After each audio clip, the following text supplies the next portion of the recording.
No Antigo Testamento, a gente consegue ver e perceber a preocupação de Deus em relação ao culto. A preocupação de Deus em relação a todo o aparato, a todos os elementos que compõem o culto público solene a Ele.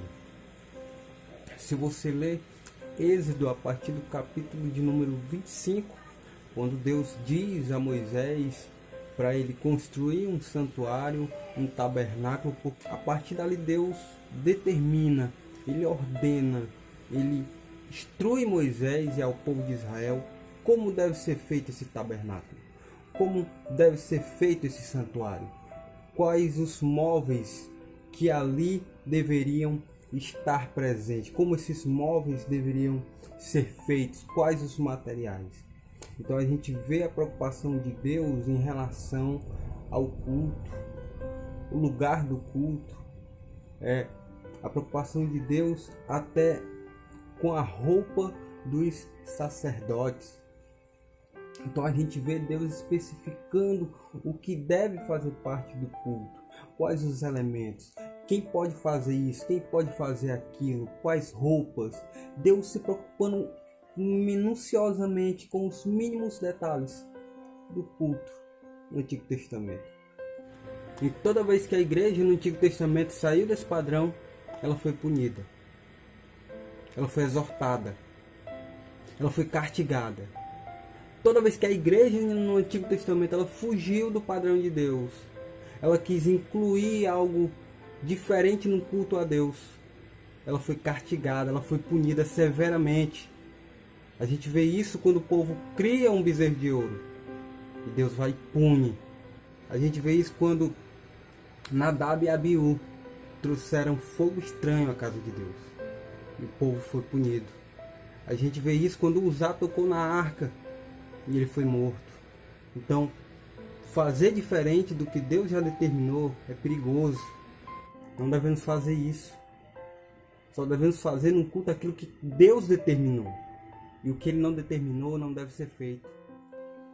No Novo Testamento não é diferente. Deus ainda se preocupa. E importa que nós que vivemos no tempo da graça, da nova aliança, a gente tem que se preocupar também e saber o que deve ou não fazer parte do culto. Quais os elementos que fazem parte do culto. E a nossa confissão de fé da Assembleia de Deus, a nossa declaração de fé, ela diz claramente quais os elementos que fazem parte do culto no Novo Testamento. Está lá no parágrafo de número 15. Eu vou ler para vocês. Diz assim a nossa confissão de fé. Parágrafo 15.3 diz assim: os elementos do culto. Havia diversos elementos na adoração nos tempos do Antigo Testamento, como oração, sacrifício, oferta, louvor e cântico. Fazia parte da liturgia judaica nas sinagogas do primeiro século depois de Cristo a oração antífona do Shema. Houve a confissão de fé dos judeus, a leitura bíblica e a exortação. Nossa liturgia é simples e pentecostal, conforme o modelo do Novo Testamento. E agora eles vão citar o capítulo de número 14 de 1 Coríntios. Vai dizer: que faremos, pois, irmãos, quando vos ajuntar? Cada um de vocês tem salmo, tem doutrina, tem revelação, tem língua, tem interpretação. Faça isso tudo para a edificação.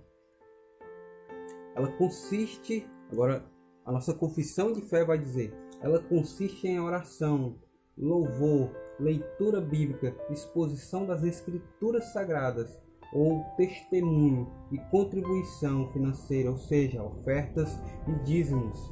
Entendemos que a adoração está incompleta na falta de pelo menos um desses elementos, exceto se as circunstâncias forem desfavorecidas ou contrárias.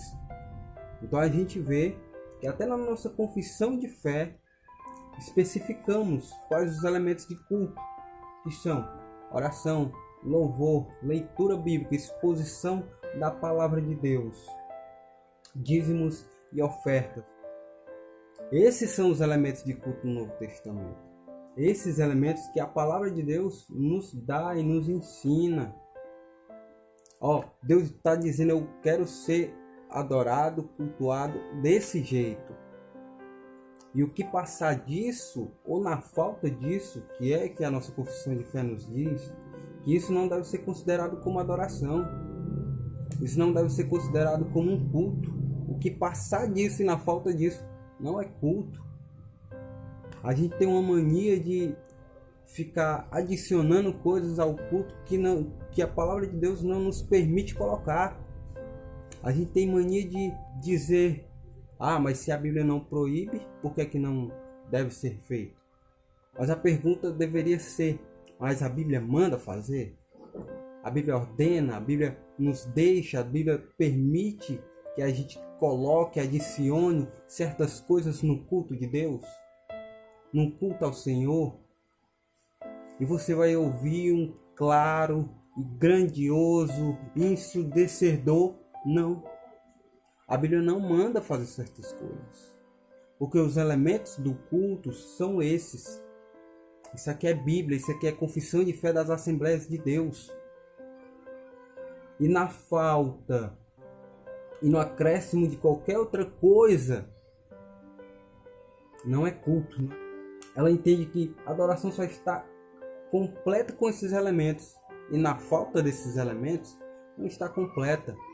E a gente vê muitos cultos por aí que só tem louvor, muitos cultos por aí que só tem cânticos e hinos e oração. Isso não é culto.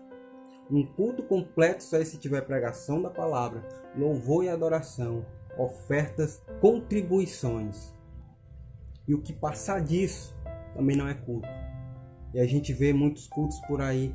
Tem teatro, tem dança, apresentação. O culto virou um evento. O púlpito virou um palco.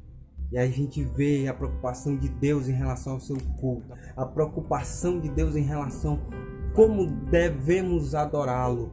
E a igreja andando por caminhos desconhecidos. A igreja querendo fazer aquilo que o mundo já faz. Querendo imitar o mundo e não imitar a Bíblia. A igreja querendo ser parecido com o mundo e não ser parecido com Deus. Vamos ter temor, vamos ter reverência ao culto do Senhor. Eu gosto quando Augusto Nicodemos ele diz que é num culto que desemboca, é num culto que nós colocamos para fora aquilo que acreditamos, como acreditamos e por que acreditamos. É no culto que nós expressamos, que nós mostramos em quem acreditamos, em quem adoramos, em quem servimos e por que servimos. É no culto que nós servimos, cultuamos e glorificamos a Deus pelo que Ele é e pelo que Ele faz. Eu gosto de uma frase de Charles Spurgeon que ele diz assim: não é verdade que o dia do Senhor está se tornando cada vez mais um dia de recreação e de ociosidade, ou seja, de preguiça? E a casa do Senhor um templo pagão cheios de ídolos, ou um clube social onde existe mais entusiasmo por divertimento do que por zelo de Deus? Ai de mim!